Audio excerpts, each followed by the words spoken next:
ஆண்டவராகிய இயேசுவின் பெயராலே உங்களை வாழ்த்துகிறேன். இந்த வெளிச்சத்தில் நிகழ்ச்சிக்கு உங்களை வரவேற்பதில் நான் மகிழ்ச்சி அடைகிறேன். இந்த நிகழ்ச்சியின் வழியாக ஆண்டவராகிய இயேசு கிறிஸ்து பட்ட பாடுகளையும், அவர் பட்ட எல்லா விதமான துன்பங்களையும், அவர் ஏன் சிலுவையை சுமந்தார், எதற்காக சிலுவை பாடுகளை அவர் ஏற்க வேண்டும், எதற்காக சிலுவையிலே மரிக்க வேண்டும் என்பதை இந்த நிகழ்ச்சி வெளிச்சம் போட்டு காண்பிக்கப் போகிறது.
மாறாதவர் இயேசு மட்டும்தான், நம் நேசர் மட்டும்தான்.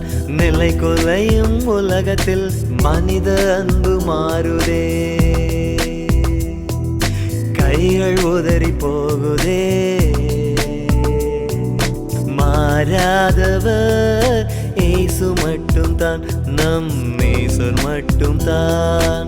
அப்பா இயேசு இருக்க நீ ஏன் கலங்குகிறாய்? தாயை போல தேற்றிடுவார், அணைத்திடுவார்.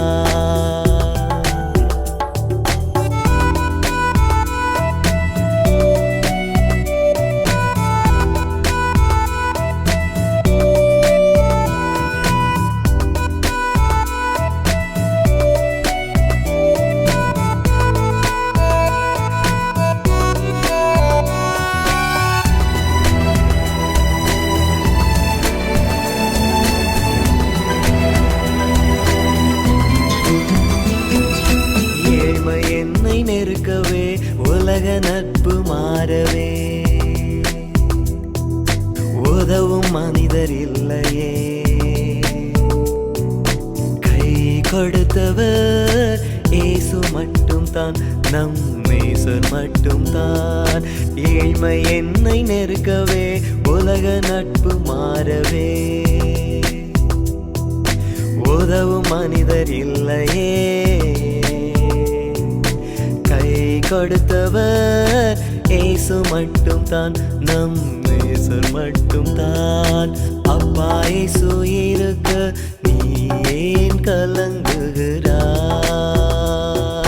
தாய் போல தேற்றிடுவார், ஆனை தேடுவார்.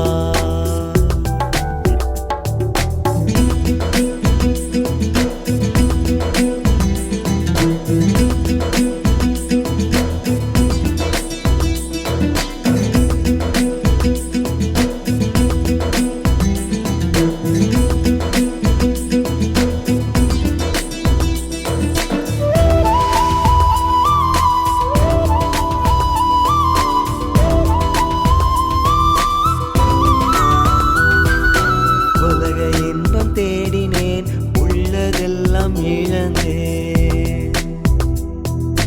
அன்பை தேடி அலைந்தேன். அணைத்து கொண்டவர் இயேசு மட்டும் தான், நம் நேசர் மட்டும் தான். உலக இன்பம் தேடினேன், உள்ளதெல்லாம் இழந்தேன். அன்பை தேடி அலைந்தேன். அணைத்து கொண்டவர் இயேசு மட்டும் தான், நம் நேசர் மட்டும் தான். அப்பா இயேசு இருக்க நீ ஏன் கலங்குகிறாய்? தாய் போல தேற்றிடுவார், ஆனை தேடுவார். அப்பா இயேசு இருக்க நீ ஏன் கலங்குகிறாய்? தாய் போல தேற்றிடுவார், ஆனை தேடுவார்.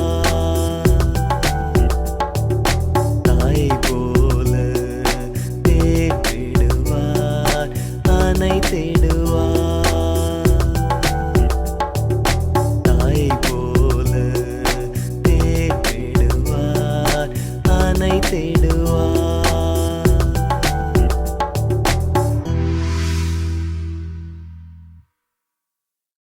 இப்போ ஒரு சிறு பிள்ளையுடைய வாழ்க்கை எப்படி ஆண்டவருடைய தியானம், கிறிஸ்துவின் பாடுகளை குறித்த தியானம் மாற்றியது, அதை நம்ம பார்க்கலாமா?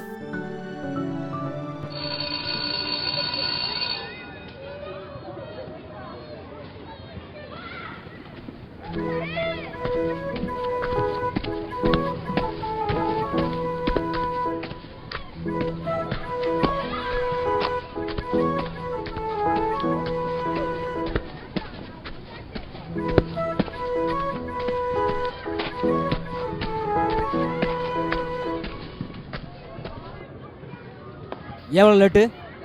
சீக்கிரம் வர தெரியாதா? ஃபீஸ் கட்டலன்னு மிஸ்ஸு திட்டினாங்கப்பா.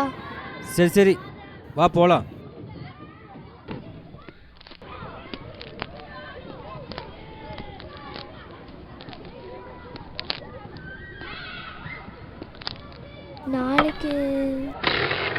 நாளைக்கே கட்டலைன்னா மிஸ்ஸு திட்டுவாங்கப்பா. சரி சரி, சொல்லிட்டில, எனக்கு தெரியும். சும்மா சும்மா பேசிட்டு பிடிச்ச உட்காரு.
அப்பா டியூஷன் போகாமல் இங்கே என்ன பண்ணிட்டு இருக்கிற?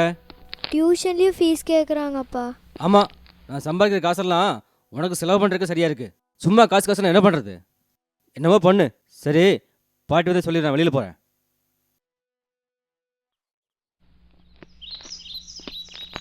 குட்டிமா, இங்கே தான் உட்காந்துருக்கியா? என்னடா செல்லம் ஒரு மாதிரியா உட்காந்துருக்க? எங்கே பாட்டி போயிருந்தீங்க?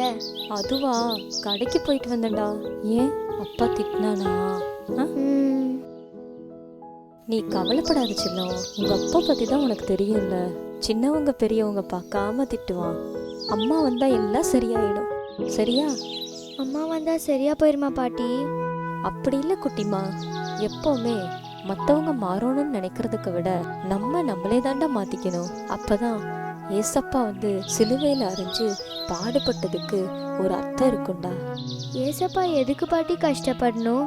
இதை பாருடா, நம்மளோட கஷ்டம், நம்மளோட துன்பம், நம்மளோட கோபம், நம்மளோட பிரச்சனைகள் எல்லாம் மாறணும்னு தான் ஏசப்பா சிலுவையில வந்து நமக்காக கஷ்டப்பட்டிருக்காரு. அப்படியா பாட்டி?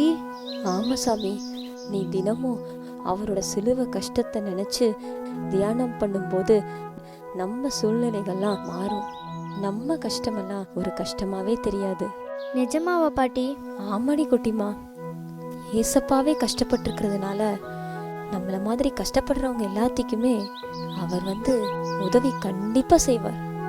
நீ அனுதினமும் படுக்கிறதுக்கு முன்னாடி அவர் வந்து சிலுவையில பட்ட கஷ்டத்தை வந்து நினைச்சு ஜெபம் பண்ணிட்டு படுமா. நாம அவனோட பாடுகளை தினம் நினைக்கும் போது ஏசப்பா நமக்கு ஒரு புதிய பலத்தை தருவார். சரி பாட்டி, நான் தினமும் ஏசப்பா பட்ட கஷ்டத்தை நினச்சி பார்ப்பேன்.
அங்க பேர் சகானா.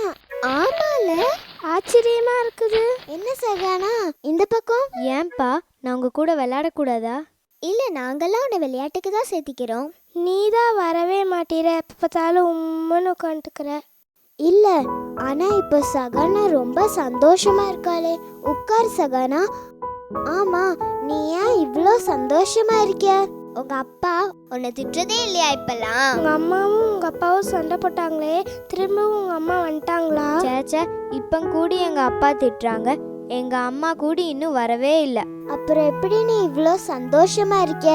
எங்க பாட்டி ஏசப்பா எப்படியெல்லாம் கஷ்டப்பட்டாங்கன்னு சொல்லி கொடுத்தாங்கப்பா. அன்னையிலிருந்து நான் தினமும் ஏசப்பா பட்ட கஷ்டத்தை நினைக்கிறேன்ப்பா. அப்படி நினைக்கும் போது என்னோட கஷ்டம் எல்லாம் கஷ்டம் மாதிரியே தெரியறது இல்ல. அப்படியா சகானா? ஆமா, இப்பெல்லாம் எக்ஸாம்ல கூட நல்ல மார்க் வாங்குறேன்ப்பா. ஆமா, நான் ஏன் இவ்வளவு சந்தோஷமா இருக்கிறேன்னு உங்களுக்கெல்லாம் தெரியுமா? ஏன்பா? நான் டெய்லியும் ப்ரே பண்ணுவேன், பைபிள் வாசிப்பேன், ஏசப்பா சிலுவையில பட்ட கஷ்டங்கள் எல்லாம் யோசிச்சு பார்ப்பேன். உங்களுக்கு தெரியுமா, ஏசப்பா ரொம்ப நல்லவர். அந்த நாள் முழுசும் ஏசப்பா என் கூடயே இருப்பாரு. எங்க அம்மா என் கூட இல்லாத கஷ்டமே தெரியல. அதனால தான் நான் ரொம்ப சந்தோஷமா இருக்கிறேன்.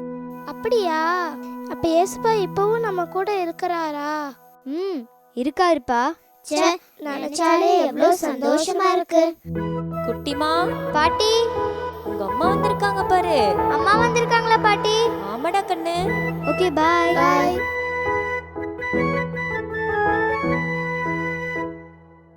ஏசப்பா பட்ட பாடுகள் எல்லாத்தையும் நம்மளும் நினைச்சு பார்க்கணும்பா. இந்த சிறு பிள்ளைக்கு நிகழ்ந்தது போலவே பல சமயம் நமக்கு கூட நடக்கிறது. என்னன்னா, நமக்கு வருகிற பிரச்சனைகள்ல எப்படி அதை தாண்டி செல்லுவது தெரியாம தவிக்கிறோம். இந்த சிறு பிள்ளையும் அப்படித்தானே தவிச்சிருக்கணும். ஆனா பாருங்க, சிலுவையை பற்றிய செய்தி பல சமயம் ஊக்கத்தை கொடுக்கிறது. விவிலியத்தை நம்ம வாசித்து பார்க்கும்போது சிலுவையை பற்றிய செய்தி கெட்டு போகிற மனுஷனுக்கு பைத்தியக்காரத்தனமாய் தோன்றுகிறதா, ஆனால் மீட்பை பெறுகிற மனிதனுக்கோ அதுவே இறையாற்றலாய் இருக்கிறதா. எனக்கு சின்ன வயசுல நடந்த ஒரு சம்பவம் ஞாபகத்துக்கு வருது. எங்க அம்மா மாசத்துக்கு ஒரு முறை இந்த வேப்பலையில செய்த ஒரு உருண்டையை எனக்கு கொடுப்பாங்க. அதை பார்த்தா அவ்வளோதான், ஒரே ஓட்டமா எங்கேயாவது ஓடி போயிடுவேன். எங்க அம்மா பின்னாடியே துரத்தி கொண்டு வந்து அந்த வேப்ப இலையினால் செய்யப்பட்ட அந்த ஒரு கஷாயம் போல ஒன்றை கொடுப்பாங்க. கண்ணை மூடிக்கொண்டு எப்படியாவது கொடுக்க முயற்சி செய்வேன். அப்பெல்லாம் எங்க அம்மா ஒரு வார்த்தை சொல்லுவாங்க, ஏசப்பாவுக்கு சிலுவையில கசப்பான காடியை கொடுத்தாங்க என்று சொல்லுவாங்க. அதை சொன்ன உடனே எனக்கே ஒரு மனதுருக்கம் வரும். சே, ஏசப்பா இவ்வளோ கஷ்டப்பட்டார், எவ்வளோ துன்பப்பட்டார், ஏன் நான் இதை சாப்பிடக்கூடாது என்று நினைத்து கொண்டு கண்ணை மூடி அதை முடக்கென்று நான் கொடுத்து விடுவேன். இந்த சிலுவையை பற்றிய செய்தி நமக்கு பல சமயம் ஒரு ஆற்றலாய் இருக்கிறது. விவிலியத்தில் பாருங்க, ஆண்டவராகிய இயேசு கிறிஸ்து தாம் ரத்தம் சிந்த வேண்டும், தன்னுடைய உடலை சிலுவையிலே கொடுக்க வேண்டும் பலியாக என்று சொல்லி தன்னுடைய சீடர்களுக்கு சொல்லிக்கொண்டு இருந்தார். அப்போது அவர் சொன்னார், என்னுடைய உடலை உட்கொண்டு என்னுடைய இரத்தத்தை பானம் செய்வீர்களானால் நீங்கள் நிலைவாழ்வை பெற்றுக்கொள்வீர்கள் என்கிற ஒரு மிக அற்புதமான நற்செய்தியை சீடர்களுக்கெல்லாம் சொல்லிட்டு இருந்தாரு. ஆனா கேட்டுக்கொண்டிருந்த சீடர்கள்ல பல பேருக்கு இது என்னப்பா, இது பயங்கரமான போதனையா இருக்குது, கடினமான போதனையா இருக்குது, மாம்சத்தை போய் சாப்பிட முடியுமா, ஒரு உடலை போய் சாப்பிட முடியுமா, ரத்தத்தை குடிக்க முடியுமா, இது என்ன நரபலியா இருக்குது என்று அவர்கள் தப்பிதமாய் நினைச்சு கொண்டாங்க. அதனால அவங்களுக்கு இந்த செய்தி எப்படி இருந்துச்சுன்னா, இது ஒரு பைத்தியக்காரத்தனமான செய்தியாய் தோன்றியது. ஆனா சீடர்களுக்கு அது எப்படி இருந்தது? சீடர்களை பார்த்து இயேசு கேட்டார், நீங்களும் போய்விட மனதா இருக்கிறீர்களா என்று கேட்டபோது அவர்கள் சொன்னார்கள், நீங்க பேசுறது எங்களுக்கு இனிமையா இருக்கிறது, நிலைவாழ்வு அளிக்கும் வார்த்தை உம்மிடம் தானே உள்ளன என்று சீடர்கள் யோவான் 6:68 சொல்லுகிறார்கள். நான் இந்த வசனத்தை பார்க்கும் போதெல்லாம் எனக்கு சில வருஷங்களுக்கு முன்பா நடந்த ஒரு சம்பவம் தான் ஞாபகத்திற்கு வரும். நான் ஆண்டவராகிய இயேசுக்குள்ள இந்த அனுபவத்துக்குள்ள வந்த பிறகு எனக்கு எப்படி இருந்துச்சுன்னா, பாடுகள் வரும்போது, பிரச்சனைகள் வரும்போது, போராட்டங்கள் வரும்போது நான் தோய்ந்து போவேன். என்னால் வாழ முடியல ஆண்டவரே என்று சொல்லி அவரிடத்துல புலம்புவேன். ஆண்டவர் அனுபவத்தை நான் பெற்றுக்கொள்றதுக்கு முன்னாடி செத்து போகணும்னு நினைச்சேன். ஆனால் ஆண்டவர் அனுபவத்தை பெற்றுக்கொண்ட பிறகு, ஆண்டவரே நீங்க என்னை எடுத்துக்கங்க என்று சொல்லி பல நாட்கள் ஜெபித்து கொண்டிருந்தேன். ஒரு நாள் என்னுடைய பிறந்த நாள் வந்தது. அந்த நாளிலே ஆண்டவராகிய இயேசு கிறிஸ்து என்னிடத்திலே வந்தார். என்னை பார்த்து ஒரு காரியத்தை சொன்னார், நீ ஊழியம் செய்வது, எனக்காக பணி செய்வது எனக்கு மிகவும் மகிழ்ச்சி என்று சொன்னார். இதை கேட்ட போது எனக்கு ஒரு பெரிய அதிர்ச்சியா இருந்தது. இதை கேட்ட உடனே என்னுடைய ஆன்மீக கண்களுக்கு முன்னாடி அவர் பட்ட பாடுகள் எல்லாம் ஏனோ தோன்ற ஆரம்பித்தது. அதையெல்லாம் நான் பார்த்தேன். இவ்வளோ கஷ்டப்பட்டாரு, எனக்காக இவ்வளோ கஷ்டப்பட்டாரு, இந்த மக்களுக்காக இவ்வளோ கஷ்டப்பட்டாரு. இவரை சந்தோஷப்படுத்த ஒரு வழி இருக்கிறது. என்ன வழி அது? நான் அவருக்காக பணி செய்ய வேண்டும். அதோடு என் இருதயத்தை நான் திடப்படுத்தி கொண்டேன். ஆண்டவருக்காக இனிமேல் பணி செய்வேன் என்று நான் முடிவு செஞ்சு கொண்டேன். பாருங்க, அன்றிலிருந்து எப்போதெல்லாம் என்னுடைய பணி வாழ்வில் எனக்கு போராட்டம் வருதோ, கஷ்டம் வருதோ, அப்பெல்லாம் இயேசுவின் பாடுகளை நான் நினைத்து கொள்வேன். அப்போது எனக்கு ஒரு பெரிய ஆற்றல் வரும். இவ்வளோ கஷ்டப்பட்ட அவருக்கு நான் ஒரு மகிழ்ச்சியா இருக்கிறேன், நான் பணி செய்வது ஒரு மகிழ்ச்சியா இருக்குது என்று நான் நினைப்பேன். உடனே ஒரு சந்தோஷம் வரும். மறுபடியும் உற்சாகமாய் தொடர்ந்து நான் பணியை செய்வேன். இப்படியே இத்தனை ஆண்டுகளும் ஆண்டவருக்காக பணி செய்து விட்டேன். அப்ப பாருங்க, ஆண்டவராகிய இயேசுவின் பாடுகளை நாம் நினைக்க நினைக்க நினைக்க ஒரு ஆற்றல் நம் உள்ளத்தை நிறைக்கிறது. இந்த லெந்து காலத்துல இயேசுவின் பாடுகளை அதிகமா தியானிப்போம். இந்த வருஷம் முழுவதும் தொடர்ந்து வருகிற நாட்கள் எல்லாம் நமக்கு ஒரு புதிய ஆற்றல் கிடைக்கும். நம்ம திருப்பலிக்கு போகும் போதெல்லாம் ஆண்டவர் எனக்காக மரித்தார், எனக்காக உடலை கொடுத்தார், எனக்காக ரத்தம் சிந்தினார் என்று நாம் நினைப்போம். அப்படி நினைக்கும் போதெல்லாம் ஆண்டவருடைய பெரிய ஆற்றல் நம்மை நிறைக்கும். இன்றும் நீங்க தோய்ந்து போயிருக்கிறீங்களா? தொடர்ந்து நடக்க முடியாம கஷ்டத்தோடு கூட இருக்கிறீங்களா? கவலைப்படாதீங்க. இன்னைக்கு ஆண்டவராகிய இயேசுவை நோக்கி நாம் ஜெபிப்போம். கண்களை மூடுவோமா? ஆண்டவரே, இன்று வேதனையோடு இருக்கிற ஒவ்வொருவருக்காகவும் நான் ஜெபிக்கிறேன் அப்பா. நீர் பட்ட பாடுகளையும் கஷ்டங்களையும் நாங்கள் நினைக்கிறோம். நீர் தாமே சோதிக்கப்பட்டு பாடுபட்டதினால் எங்களுக்கு உதவி செய்ய நீர் ஆற்றல் உள்ளவராய் இருக்கிறீர் என்பதை நாங்கள் அறிந்து உம்முடைய பாதத்தில் விழுந்து கிடக்கிறோம். வேதனையோடு இருக்கிற ஒவ்வொருவருக்கும் இன்று புதிய ஆற்றலை தருவீராக. வியாதியோடு இருக்கிறவர்களுக்கு உம்முடைய தெய்வீக சுகம் இன்று வரட்டும் ஆண்டவரே. ஆண்டவரை வழி தெரியாமல் கலக்கத்தோடு இருக்கிறவர்களுக்கு புதிய வழியை நீர் காண்பித்தருளும் ஆண்டவரே. தொடர்ந்து நடக்க உதவி செய்யும். இயேசுவின் மூலம் வேண்டிக் கொள்கிறோம் எங்கள் நல்ல தகப்பனே. ஆமென். Praise the lord. ஆண்டவர் நிச்சயமாக ஒரு புதிய ஆற்றலை இன்று உங்களுக்கு தந்திருப்பார் என்று நான் நம்புகிறேன். தொடர்ந்து அடுத்த நிகழ்ச்சிக்கு வருகிற ஞாயிற்றுக்கிழமை 8 to 8:30 முதல் காலையில் நீங்கள் வந்து பங்கு கொள்ளுங்க. இறை ஆசிரை பெற்றுக்கொள்ளுங்க. Price the Lord.